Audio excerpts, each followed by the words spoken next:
Hello and welcome back to another episode of Cyber Voices, the official podcast of the Australian Information Security Association, otherwise known as AISA. I'm your host, as always, David Willett, and it is my pleasure to have you with us as we explore the diverse voices of the Australian cyber industry.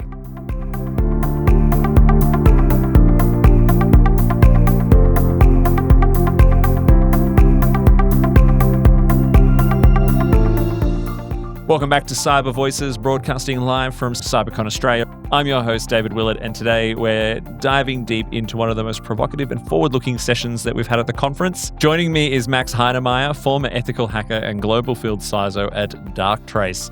Max has just come direct to me from his think tank session, where he took on the role of a politically motivated attacker to explore a chilling scenario, a trust attack targeting Australian critical infrastructure. I hear that it was standing room only, Max, so congratulations and welcome to Cyber Voices. Thank you, David. So glad to be here today. Yeah, we're really glad to have you. It sounds like it was, all feedback. It sounds like it was a pretty incredible session. How'd you find it? It's hard to say for myself, but the feedback was amazing. I had so many people line up afterwards and having really good questions, nodding along, paying attention. It's easy to get distracted sometimes, especially in a 40-minute talk, I think. But everybody was so attentive and focused. I think it was super great. I'm amazed by the caliber of people here in Australia and the people you attract here at AISA and CyberCon. All right. So you're visiting from overseas? I am indeed. I'm German, as you can probably tell on my accent. Yeah. But I do live in the Netherlands. Oh, incredible. So is this your first trip here? I've been here before, visited Melbourne and Sydney, and I want to say 2018 or something. But that was just a not fully day trip, but I made the road to Singapore, Hong Kong, Melbourne, Sydney, and now I'm here all week actually in Melbourne. Oh, well, welcome, and you've arrived to beautiful weather and everything. You've got you've got a great, yeah. And I'm so glad to hear you're enjoying CyberCon as well. We really love it when our international guests can come along and see what our little Australian cyber community is all about. I love it. Yeah. Sorry to interrupt. I've been to the biggest German conference just the week before, ITSA, and I regularly go to RSA and of course to Black Hat and others. And you guys have done something amazing here, I want to say. So kudos to you for getting the community together, high quality of people. The talks are amazing, the ones I've seen. So yeah, I feel really at home here.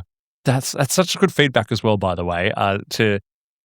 We've had a couple of overseas guests in who have said the same thing to me. There's probably the difference that you get from like a big international conference like RSA, which I've been to myself, is there's more of that community vibe to what you get here at CyberCon. The Australian cyber industry is much more of that. It is a community. It's very interconnected. We all know each other, dependent on our sectors or even outside of our sectors. And yeah, CyberCon kind of helps bring that home.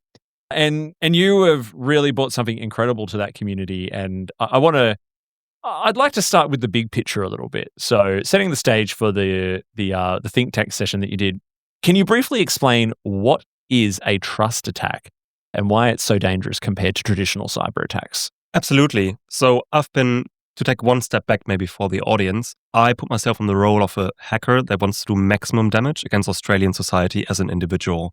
And I think this is all about two things: hyper-automation with current-day AI and other automation mechanisms, and leveraging trust attacks. So what are trust attacks? That's the question you're asking. We all know the CIA triad: confidentiality, integrity, and availability. We all know attacks against confidentiality. I steal your data, David. I publish it on the dark web, so everybody can read it.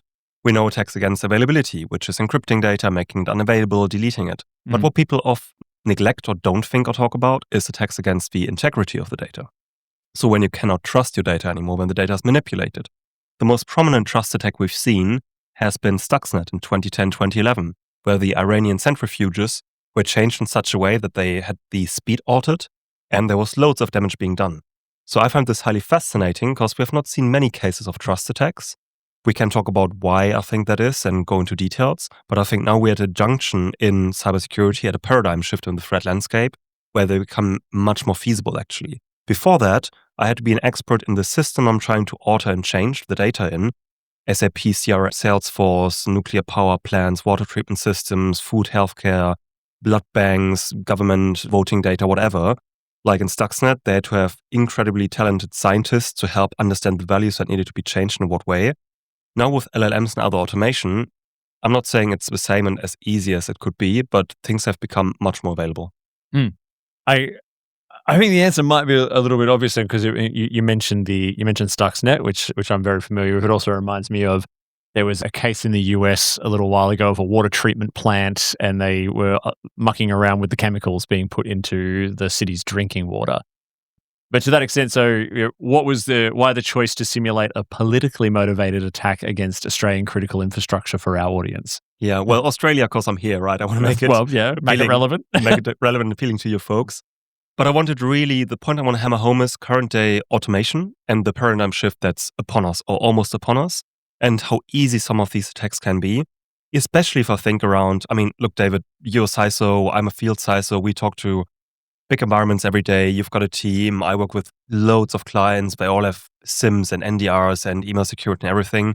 What about the small and medium businesses? 30 people, 20 people, 5 people, the backbone of almost everybody's society. That's what, 80-90% of the GDP. Yeah.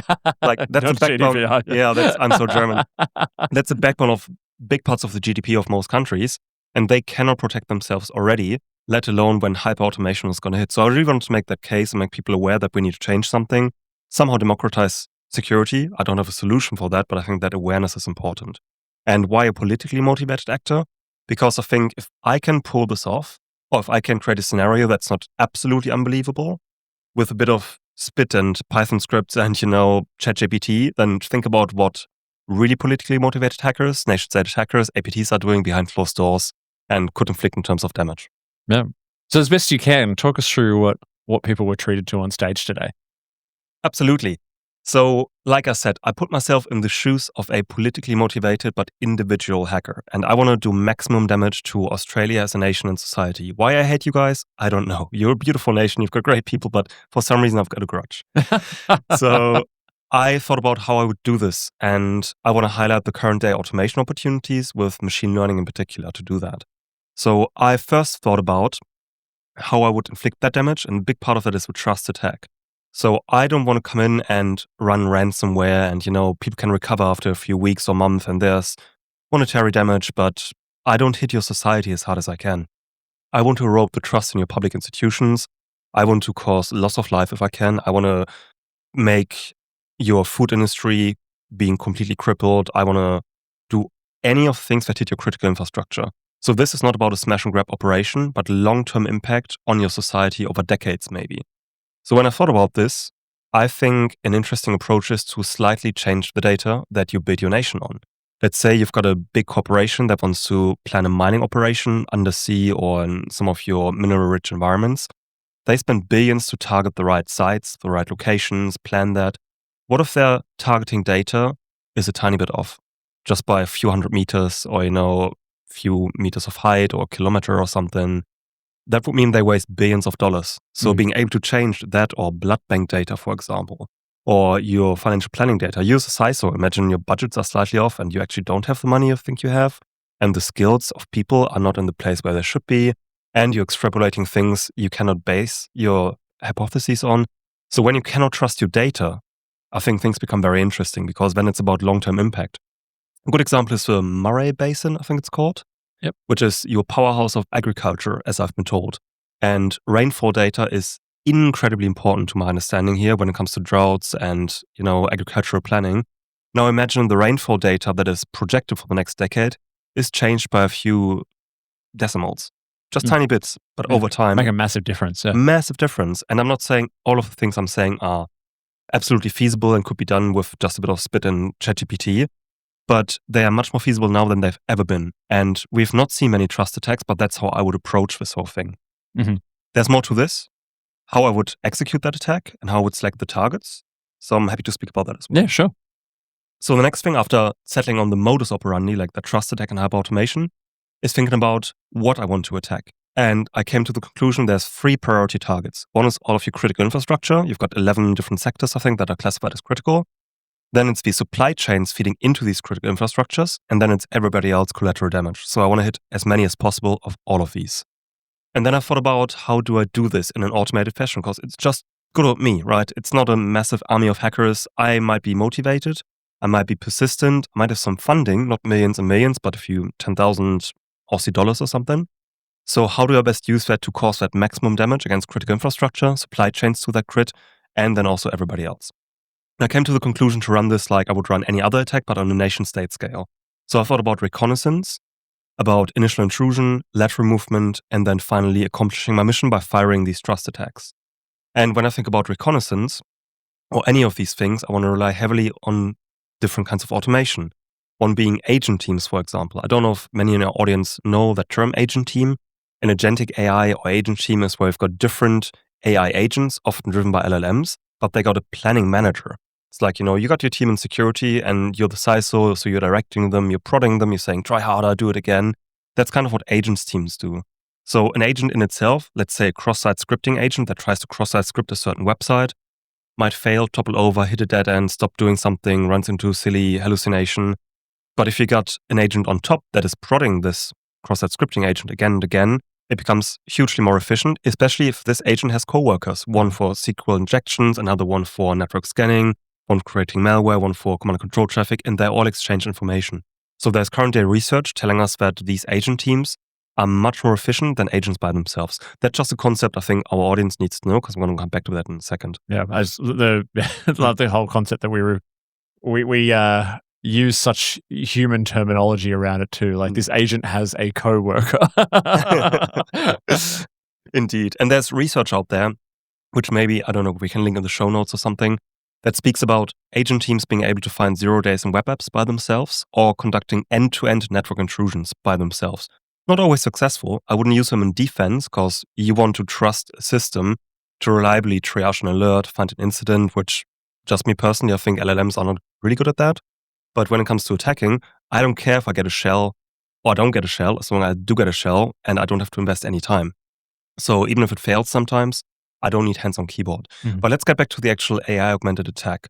So I would start with initial reconnaissance and would do that by, and I literally did this on stage, taking the 11 different critical industries and telling ChatGPT in this case, great tool, to give me a list of suppliers for these critical infrastructures. So I took, I think, NSW, DPIE, water, which is a huge important part of your critical infrastructure. And I said, for that organization, create me a list of all the important suppliers.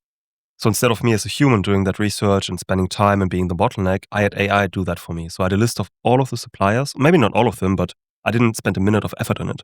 So I had the list of critical suppliers. I could even ask it to reverse image search, to tell it, look at any company, and if you see the logo of NSW Water, that might be another supplier for NSW Water. So I did all of that, and I had the initial list of critical infrastructure and the supply chain. And then I thought about how can I get into these companies? And there's many different ways. I could use agent teams to maybe do vulnerability research, maybe map the attack surface, maybe use traditional automation like external attack surface management. But that's not the interesting thing. The most interesting thing is social engineering, in my view. So I've got this list of the suppliers for critical infrastructure.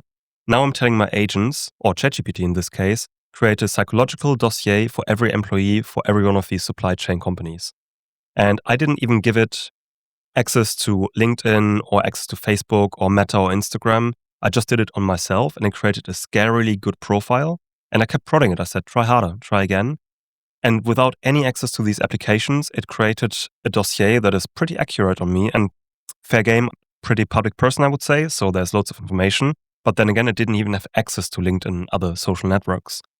So I had all of a sudden lists of employees for all of the critical infrastructure and I didn't do all of this, just the hypothetical scenario. I did parts of it to prove that it does work. And is it always going to work? Is it getting everything always right? Absolutely not. But I'm still just an individual doing this.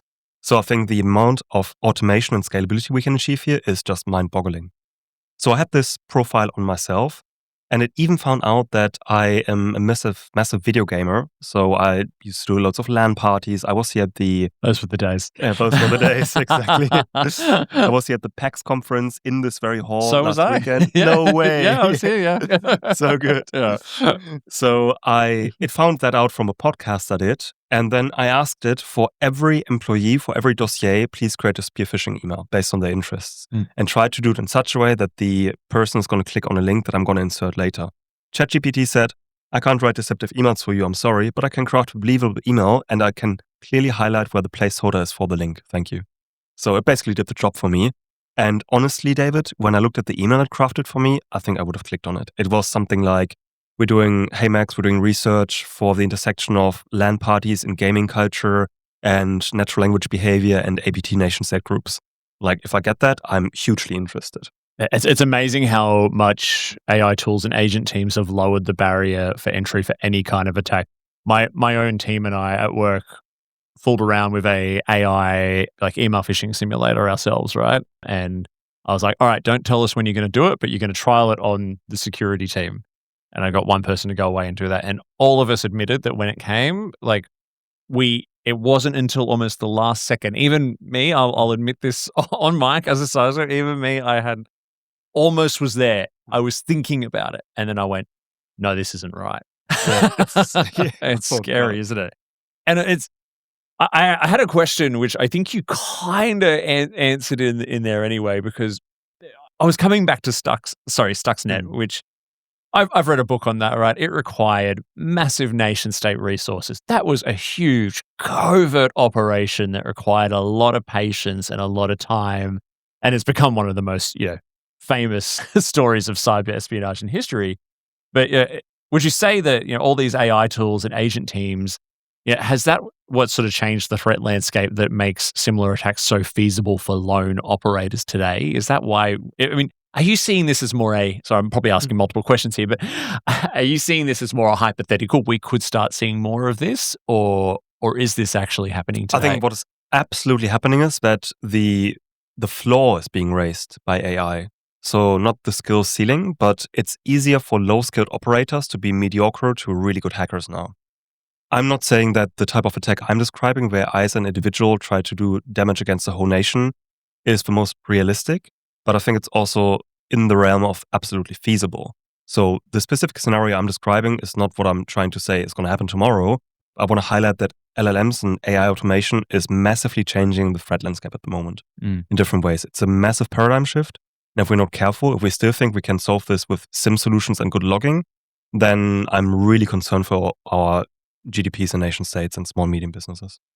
Yeah. And what do you see as the motivation for lone operators in this space? So, nation state attacks and all that, it's pretty obvious that causing that kind of espionage, but for a lone operator to want to go and carry out some of the hypotheticals and scenarios that you've run through today, what would you see be the motivations there?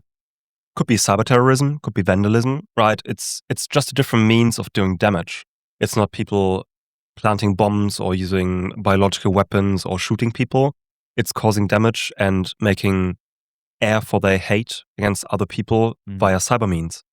And I think that's hugely sad, but it's easier today than it's ever been, right? If you think back 10, 15, 20 years, we've had loads of hacktivist groups. I'm a fan of, can't say a fan on air, I guess, but hacktivism can have its place and do good things and change society and work in a good manner. But if you want to do the type of damage I'm talking about 10, 15, 20 years ago, you had to be a hardcore geek and hacker, and it's extremely difficult, and you have to understand all of the protocols and how to run Nmap and NCAT and Metasploit these days. Nowadays, it's exceedingly easy to do the same things.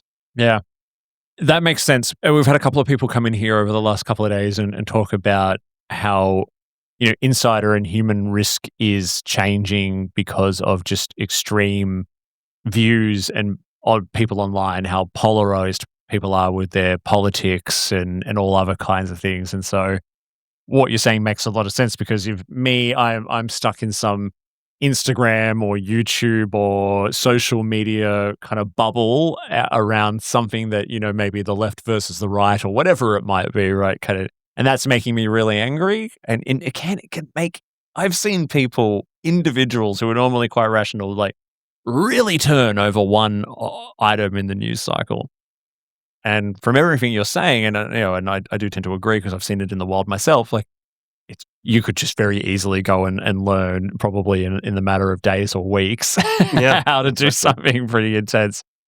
Coming back to Australian critical infrastructure though, so what message have you got for Australia's critical infrastructure operators and what they should be doing to be able to detect and defend against trust attacks? I think I want to focus less on the trust attack itself and more on the automation that's going to hit us. So the trust attack is the cool hook, I think, but the meat and bone of what I want to get across is that automation is changing the threat landscape in the way of more contextualized attacks, more N days, more 0 days, more automation, faster attacks, harder to detect attacks, and just more volume of attacks. And that means for critical infrastructure and their supply chains, and almost everybody, that the ostrich approach of nobody knows me, I'm not going to be a target, I'm going to be okay, isn't feasible anymore. The only thing that held organizations back from being hacked is that there's not enough hackers. That was the bottleneck. And that bottleneck is being opened now through machine learning methods. Mm-hmm. Just the same way that AI has turned everyone into an artist or a podcaster or a music producer. I would debate that, but I see your point. Sorry, maybe I'm being a little bit too simplistic there. And how do you see sort of current regulatory frameworks and cybersecurity standards being equipped to this evolving threat? Yeah, that's really interesting. What can we do as nations, right, to counter that and to combat that? Before we go there, I wanted to pepper in one more thing if I can. Of course. In my talk, I talk about this, attack chain and how to automate things. I finish off with what I call a self-perpetuating dynamite fish. Dynamite phishing is reply chain attacks. When I go into a mailbox, I hack David's M365 account because you don't use MFA. Of course you do, I know. But I get in there and I saw all of your email threats and I answer them and I say at the end, please see attached. And that attachment is maybe a phishing link or a malicious attachment or an exploit or whatever. So that's a thing that's out in the industry already, these reply chain attacks. Now, think about you do that, you get into somebody's inbox, either through an organization to the email server or M365 or individuals, but you don't just say, please look at attached. You feed the email chain to ChatGPT and tell it to create a believable extension, like the next email in the chain, with a link in there that people click on and get exploited or look at a malicious attachment, for example. The click rate is going to be through the roof because, again, it's in context, absolutely believable. And you could make that self-perpetuating. Every time the malware or the attack gets into a new inbox, it's using all of the reply chains, replying to them using contextualized attacks. As soon as it gets in somewhere else, it just keeps going. It's like WannaCry or NotPetya, but email-borne. So that's how I would hit the collateral damage, not the critical supply chain and not the critical infrastructure, but basically every company in Australia I can get to. Now, I just wanted to throw it out there before I speak about regulation, what we can do against it. Because what's critical to me, I mentioned it 2 times, is not just for big businesses, but small and medium businesses and how they can defend and how we're treating them as an industry. I think you're doing amazing work here with ASA and CyberCon to get the community together. But we're in a bubble. You just talked about your bubble with left and right and Instagram and these things. Sure. I think we don't see how it's really out there, where it's a single person who's responsible for legislation and the network and the SharePoint admin and, plugging the laptops in and updating Windows. And that's the backbone of our economies. So I think I'm with a vendor. We need to make sure we're getting cheaper, security is democratized, and we also not forget about all of these backbone businesses. But let me come back to the regulation aspect that you mentioned, because I don't think everything is doom and gloom. I think there's some really good regulation happening. In Europe, we have NIS2. In the States, there's NIST, N-E-S-T.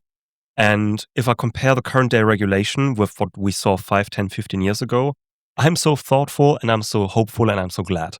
Because back in the day, we rarely had experts like you and me sit in these decision-making gremiums and shaping the policy, and it was all a bit off, I found. And now when you look at these regulations, sure, we can complain and it's maybe a bit too bloated sometimes, but the general direction is pretty good, I would say. And also in Australia, I think you put a heavy focus on critical infrastructure. So it's a combination of government making that push to force critical infrastructure. It's part of the industry like us to make sure security gets easier. We don't want to have 20 data scientists running my security stack. I want an IT generalist to do the same thing. And it's down to community to make sure we get the message out. Yeah, it's like how when a few years ago when Australia was forming its cybersecurity strategy through to 2030, industry was engaged and consulted on heavy. Like I had an opportunity and I took it to create like a consultation with that. And I know I did stuff like that through ASA, I did stuff like that through my work, and I did stuff like that personally. Like we were all invited to actually have a say on what was happening in that, which I think gives us all a bit of ownership over it. So I don't know if you were here yesterday and saw Michelle McGuinness, the National Cybersecurity Coordinator, give the opening keynote. Again, just it's like a government industry collaboration, which is only getting better in this country, which I love. So looking ahead, what's in terms of sort of helping to prepare for this kind of automation, which we've touched on a little bit already.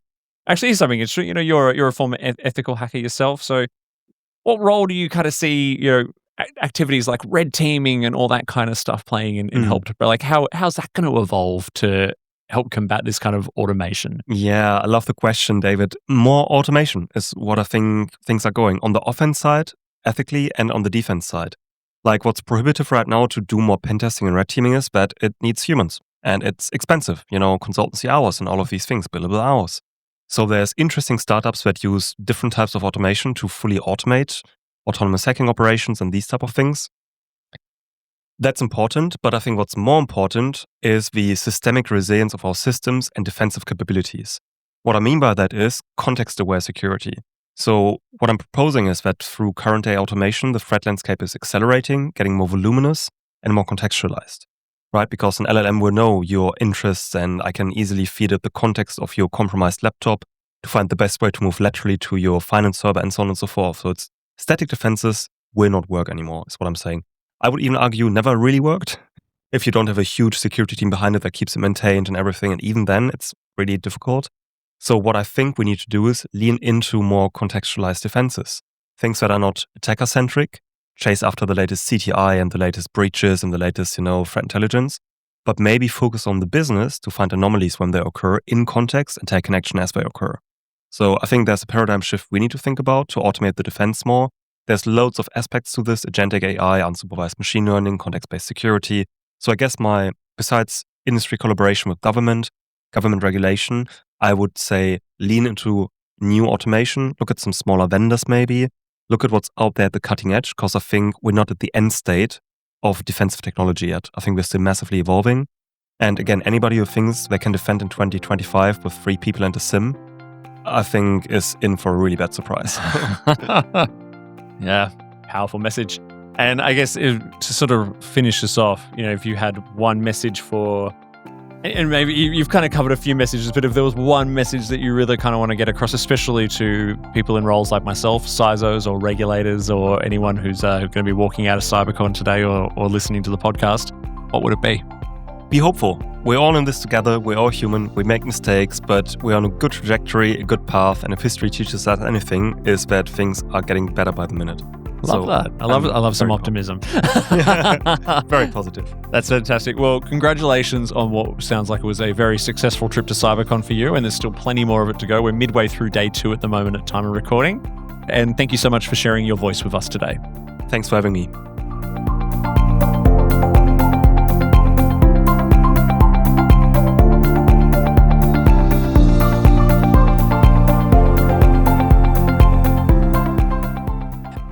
Thank you for listening to another episode of Cyber Voices. Our music is by Sanar Garut, our show artwork is by Studio Quarantine, and we record our show at This Is a Studio in Pran, Melbourne, part of Popplant Productions. Please make sure you follow the show on your podcast platform of choice and leave us a 5-star review. This will help others find the show. Also, please follow the association on LinkedIn and Instagram. If you want to add your voice to our ever-growing chorus of diverse cyber voices, have questions, feedback, or would like to be a sponsor, you can do so by emailing us at cybervoices@aisa.org.au. That's cybervoices@aisa.org.au. Are you an AISA member? If not, you should consider joining our network of over 12,000 members across Australia. An AISA membership can open doors, build professional networks, create lifetime friendships, and offer exclusive training, events, and other perks. Become a member today by heading to our website at aisa.org.au. That is all for today. I hope you will join us again next time on Cyber Voices.